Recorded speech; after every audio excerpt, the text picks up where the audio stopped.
Ketemu lagi dengan Bapak di Renaldi SPD dalam mata pelajaran PPKN kelas 10 SMKN Negeri Kiara Pedes. Saat ini kita akan beralih ke materi yang selanjutnya mengenai ketentuan Undang-Undang Dasar Negara Republik Indonesia tahun 1945 dalam kehidupan berbangsa dan bernegara. Nah, ini adalah materi bab kedua di kelas 10 pembelajaran PPKN SMKN Negeri Kiara Pedes. Nah, di sini kalian diharapkan untuk dapat memahami dan mempraktikkan kehidupan sesuai ketentuan Undang-Undang Dasar Negara Republik Indonesia tahun 1945 dalam kehidupan berbangsa dan bernegara. Kaitannya apa? Kaitannya di sini kita akan belajar mengenai apa itu wilayah, lalu kekuasaan negara, lalu yang selanjutnya tentang kedudukan warga negara, penduduk Indonesia, kemerdekaan beragama dan kepercayaan, dan yang terakhir adalah sistem pertahanan dan keamanan. Nah, mari kita mulai. Wilayah Negara Kesatuan Republik Indonesia memiliki luas yaitu 5.180.053 km persegi yang terdiri dari atas wilayah daratan seluas 1.922.570 km persegi dan wilayah lautan seluas 3.257.483 km persegi. Nah, di sini Indonesia adalah negara kepulauan. Hal itu ditegaskan dalam pasal 25A Undang-Undang Dasar Negara Republik Indonesia tahun 1945 yang menyatakan bahwa Negara Kesatuan Republik Indonesia adalah negara kepulauan yang berciri Nusantara dengan wilayah yang batas-batas dan hak-haknya ditetapkan oleh undang-undang. Nah, di sini jadi kita perlu tahu bahwasanya apa? Indonesia itu 1/3-nya adalah daratan, 2/3-nya adalah lautan. Jadi luas wilayah laut kita itu lebih besar dibandingkan luas wilayah daratan di Indonesia. Nah, istilah Nusantara dalam ketentuan tersebut dipergunakan untuk menggambarkan suatu kesatuan wilayah perairan dan gugusan-gugusan pulau Indonesia yang terletak di antara Samudra Pasifik, Samudra Indonesia, serta di antara benua Asia dan benua Australia. Kesatuan wilayah tersebut mencakup satu kesatuan politik, lalu kesatuan hukum, kesatuan sosial budaya, serta kesatuan pertahanan dan keamanan berkaitan dengan wilayah negara Indonesia. Pada 13 Desember 1957, pemerintah Indonesia mengeluarkan Deklarasi Juanda yang menyebutkan ataupun menjelaskan mengenai wilayah-wilayah, mau wilayah daratan maupun lautan ataupun udara Negara Kesatuan Republik Indonesia. Nah, wilayah laut Indonesia dapat dibedakan menjadi 3 macam, guys. Yang pertama, zona laut teritorial. Batas laut teritorial ialah garis khayal yang berjarak 12 mil laut dari garis dasar ke arah laut lepas. Nah, yang kedua, zona landas kontinen. Landas kontinen ini adalah dasar laut secara geologis maupun morfologi merupakan lanjutan dari sebuah kontinen atau benua. Kedalaman lautnya kurang dari 150 meter. Batas landas kontinen tersebut diukur dari garis dasar yaitu paling jauh 200 mil laut. Sedangkan yang selanjutnya adalah zona ekonomi eksklusif. Zona ekonomi eksklusif adalah jalur laut selebar 200 mil laut ke arah laut terbuka diukur dari garis dasar. Pengumuman tentang zona ekonomi eksklusif Indonesia dikeluarkan oleh pemerintah Indonesia pada tanggal 21 Maret 1980. Wilayah udara Indonesia adalah ruang udara yang terletak di atas permukaan wilayah daratan dan lautan Republik Indonesia. Berdasarkan Konvensi Chicago tahun 1944 tentang penerbangan sipil internasional, dijelaskan bahwa setiap negara mempunyai kedaulatan yang utuh dan eksklusif di ruang udara yang ada di wilayah negaranya. Nah, jadi kita dapat menganalogikan ataupun mengartikan bahwasanya wilayah darat kita adalah 1/3 dari wilayah keseluruhan. Lalu wilayah lautan kita adalah 2/3 dari wilayah keseluruhan. Sedangkan wilayah udara yang adalah 3/3 atau keseluruhan dari wilayah darat maupun laut di atasnya adalah wilayah udara Republik Indonesia. Sedangkan wilayah ekstrateritorial merupakan wilayah negara kita yang dalam kenyataannya terdapat di wilayah negara lain. Keberadaan wilayah ini diakui oleh hukum internasional. Perwujudan dari wilayah ini adalah kantor-kantor perwakilan diplomatik Republik Indonesia di negara lain. Nah, contohnya apa? Seperti konsulat jenderal ataupun direktorat jenderal perwakilan Indonesia di negara Amerika merupakan itu adalah wilayah Indonesia yang berada di negara lain maupun di negara-negara sahabat lainnya. Kalau di negara-negara sahabat pasti kita memiliki perwakilan ataupun tempat-tempat perwakilan untuk yang bertugas untuk menjalankan yang namanya pergaulan di negara tersebut ataupun memudahkan apabila misalnya ada warga negara kita di sana lalu istilahnya menjalin hubungan luar negeri dengan negara yang bersangkutan. Nah, itulah tugas-tugas dari tempat ekstrateritorial. Nah, selanjutnya batas wilayah negara kesatuan Republik Indonesia. Batas wilayah laut Indonesia berhubungan dengan 10 negara. Sedangkan perbatasan wilayah darat Indonesia hanya berhubungan dengan 3 negara. Nah, bisa dilihat kalau misalnya wilayah darat itu berhubungannya dengan Timor Leste yang di sini, lalu dengan Malaysia, lalu dengan Singapura ataupun dengan Papua Nugini. Jadi yang kalau darat itu misalnya di sini dengan Papua Nugini, di atas itu dengan Malaysia, dan di Nusa Tenggara itu berbatasan dengan Timor Leste. Sedangkan batas wilayah sebelah utara Indonesia berbatasan dengan Malaysia bagian timur, tepatnya di sebelah utara Pulau Kalimantan. Terus selanjutnya wilayah Indonesia sebelah utara berbatasan langsung dengan laut 5 negara yaitu Malaysia, Singapura, Thailand, Vietnam, Filipina. Yang dapat dilihat di sini kita berbatasan dengan Filipina, lalu dengan Brunei Darussalam, lalu dengan Malaysia, dengan Singapura juga, dengan Thailand juga, Vietnam, dan Filipina. Nah, batas wilayah Indonesia sebelah barat, Indonesia berbatasan langsung dengan Samudra Hindia ya, bisa dilihat. Lalu 2 pulau yang menandai perbatasan Indonesia India adalah Pulau Ronde di Aceh, nah di sebelah sini, dan Pulau Nicobar di India. Batas wilayah Indonesia Timur berbatasan langsung dengan daratan Papua Nugini dan perairan Samudra Pasifik. Tuh dapat bisa disebutkan ya, bisa dilihat oleh kalian. Dan batas-batas wilayah Indonesia sebelah selatan berbatasan langsung dengan wilayah darat Timor Leste, perairan Australia di sini, dan Samudra Hindia. Selain itu, Indonesia juga berbatasan dengan perairan Australia.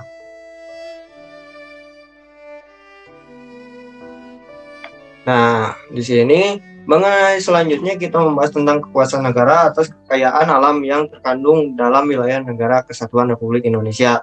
Nah, dapat dilihat di sini kita memiliki kekayaan alam yang sangat tinggi dan besar. Biasanya bisa dilihat di sini ada tambang mineral, lalu istilahnya ada minyak, lalu kekayaan hayati di laut-laut Indonesia dan hutan di Indonesia. Di atas wilayah Indonesia terhampar daratan yang luas dengan segenap potensi kekayaan alamnya seperti kekayaan dari hutan, ada pesawahan, binatang-binatang darat yang beraneka ragam. Di wilayah lautan juga tidak kalah kayanya, puluhan juta ikan hidup di perairan Indonesia, keindahan terumbu karang dan pesona laut lainnya. Di perut bumi Indonesia pun menyimpan kekayaan yang melimpah berupa bahan tambang seperti minyak bumi, emas, gas bumi, besi, batu bara, tembaga, perak, dan sebagainya. Nah, sesuai dengan pasal 33 ayat 2 dan ayat 3 Undang-Undang Dasar Negara Republik Indonesia tahun 1945 menyebutkan bahwasanya yang pasal keduanya, pasal 33 ayat 2-nya, cabang-cabang produksi yang penting bagi negara dan menguasai hajat hidup orang banyak dikuasai oleh negara. Supaya apa? dipergunakan secara baik-baik dan sebaik-baiknya dan bisa dialokasikan atau didistribusikan kepada seluruh rakyat Indonesia. Lalu yang ketiga, bumi, air, dan kekayaan alam yang terkandung di dalamnya dikuasai oleh negara dan dipergunakan untuk sebesar-besarnya kemakmuran rakyat. Nah, dikelola negara itu memiliki maksud bukan hanya untuk misalnya diberikan ke negara, akan tetapi negara berkewajiban untuk mempergunakan kekayaan tersebut sebesar-besarnya untuk kemakmuran rakyat. Nah, adapun kewajiban-kewajiban negara sebagai berikut. Pertama, segala bentuk pemanfaatan bumi dan air serta hasil yang didapat kekayaan alam digunakan untuk meningkatkan kemakmuran dan kesejahteraan masyarakat.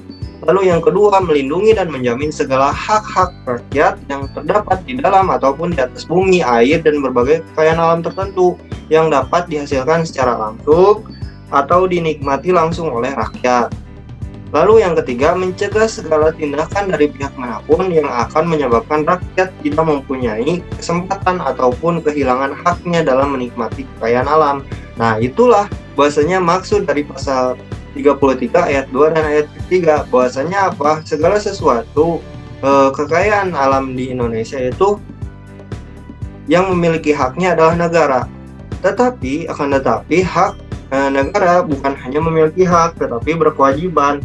Kenapa diberikan hak tersebut untuk menguasai seluruh kekayaan alam? Supaya negara berkewajiban ataupun harus mengembalikan kekayaan tersebut untuk kesejahteraan dan kemakmuran rakyat. Nah, selanjutnya kita membahas tentang aturan hukum tentang kewarganegaraan yang berlaku di Indonesia. Di antaranya ada pasal 26 Undang-Undang Dasar Negara Republik Indonesia tahun 1945, lalu Undang-Undang Republik Indonesia Nomor 12 tahun 2006 tentang Kewarganegaraan Republik Indonesia. Nah, di sini kedudukan warga negara dan penduduk Indonesia. Penduduk dan bukan penduduk. Penduduk adalah orang yang bertempat tinggal atau menetap dalam suatu negara, sedang yang bukan penduduk adalah orang yang berada di suatu wilayah negara dan tidak bertujuan tinggal atau menetap di wilayah negara tersebut. Sedangkan warga negara adalah orang yang secara hukum merupakan anggota dari suatu negara, sedangkan bukan warga negara disebut orang asing ataupun warga negara asing. Nah, di sini pun ada ketentuan kedudukan warga negara dan penduduk Indonesia. Dalam menentukan status kewarganegaraan,